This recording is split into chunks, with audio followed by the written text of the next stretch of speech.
తీసుకువస్తామని తెలియజేస్తా ఉన్నాము. छोटा सा उदाहरण देता हूं, हिंदुस्तान में सबसे बड़े मुद्दे महंगाई, बेरोजगारी, मगर मीडिया कभी इन चीजों के बारे में नहीं बोलती. భారతదేశంలో అతి పెద్ద సమస్యలు నిరుద్యోగం, ధరల పెరుగుదల, కానీ ఈ విషయాలను మన మీడియా సోదరులు పట్టించుకోరు అనే విషయాన్ని తెలియజేస్తా ఉన్నాం. क्योंकि मीडिया में ना एक पिछड़ा है, ना एक दलित है, ना एक आदिवासी है. ఎందుకంటే మీడియాలో ఒక్క దళితులు లేరు, ఆదివాసీలు లేరు, మైనారిటీలు లేరు, బీసీ బిడ్డలు లేరు అనే విషయాన్ని తెలియజేస్తా ఉన్నాము. हिंदुस्तान के तो 200 सबसे बड़ी कंपनियों में आपको एक दलित, एक आदिवासी, एक पिछड़े वर्ग का व्यक्ति नहीं मिलेगा. మీకు ఈ మీడియాకు సంబంధించినటువంటి పెద్ద పెద్ద కంపెనీల్లో ఒక్క బీసీ బిడ్డ కానీ, దళిత బిడ్డ కానీ, ఆదివాసీ బిడ్డ కానీ పెద్ద పెద్ద ఉద్యోగాలలో ఉండరు, కాబట్టి ఉండరు అని తెలియజేస్తా ఉన్నాము. जाति जनगणना से हिंदुस्तान की सच्चाई सबके सामने आ जाएगी.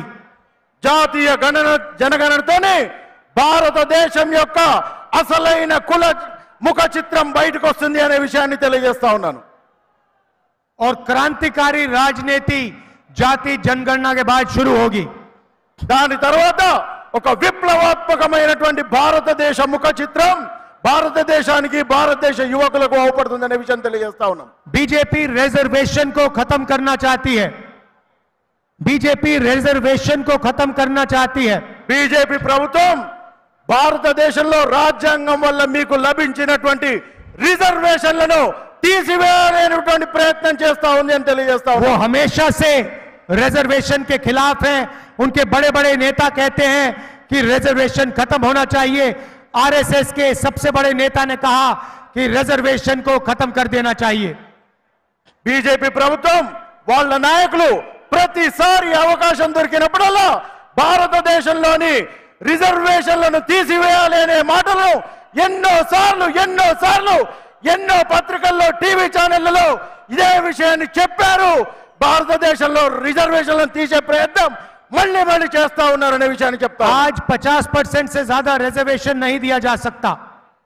50% कैप ऑन रिजर्वेशन. ఈ రోజు 50% రిజర్వేషన్లు అమల్లో ఉన్నాయి.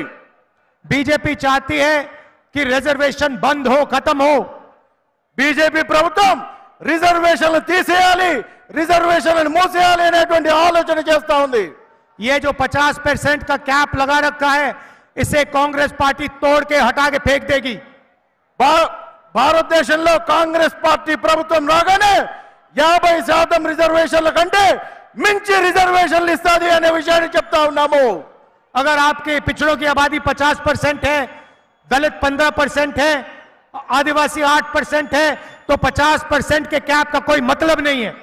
భారతదేశంలో 15% దళితులు, 15% మైనారిటీలు, 8% ఇతర బిడ్డలు ఉంటే మొత్తం కలిపి ఇక్కడే ఒక 50% రిజర్వేషన్లు అవుతా ఉందనే విషయం తెలియజేస్తా ఉన్నాను.